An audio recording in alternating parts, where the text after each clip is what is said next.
Doctor Babasaheb आंबेडकरांच्या अंत्ययात्रेचे दुर्मिळ दृश्य जे आज आपण पाहतो तो इतिहास सहज जतन झालेला नाही. त्यामागे एका अशा माणसाची गोष्ट आहे ज्याने कुठल्याही प्रसिद्धीची, पैशाची किंवा परताव्याची अपेक्षा न करता सगळं काही पणाला लावलं. त्यांचं नाव नामदेवराव भटकर. कोल्हापूर जिल्ह्यातील मसूद मालेगावमध्ये जन्मलेले नामदेवराव भटकर त्या काळात मुंबईमध्ये काम करत होते. 6 डिसेंबर 1956 रोजी डॉक्टर बाबासाहेब आंबेडकरांच्या निधनाची बातमी संपूर्ण देशभर पसरली आणि लाखो लोक मुंबईकडे निघाले. त्या ऐतिहासिक क्षणाचं चित्रीकरण व्हायला हवं ही भावना नामदेवराव भटकरांच्या मनात आली. पण त्या काळात चित्रीकरण म्हणजे अत्यंत खर्चिक गोष्ट होती. कॅमेरा, फिल्म रील, प्रोसेसिंग, पण या सगळ्यासाठी खूप मोठ्या पैशाची गरज भासणार होती. मदतीच्या आशेने त्यांनी अनेकांकडे संपर्क केला, पण बहुतांश लोकांनी नकार दिला.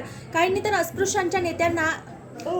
अस्पृश्यांच्या नेत्याचा आणि आमचा काय संबंध असं म्हणत हात झटकले.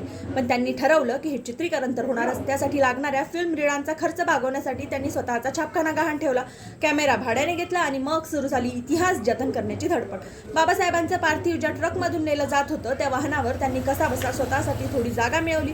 गर्दी, गोंधळ, अश्रूंनी भरलेलं वातावरण आणि त्या काळात त्यांचा कॅमेरा सतत सुरू होता. दादर परिसरातून सुरू झालेलं ते चित्रीकरण अंत्यसंस्कारानंतरही काही काळ तसंच सुरू राहिलं.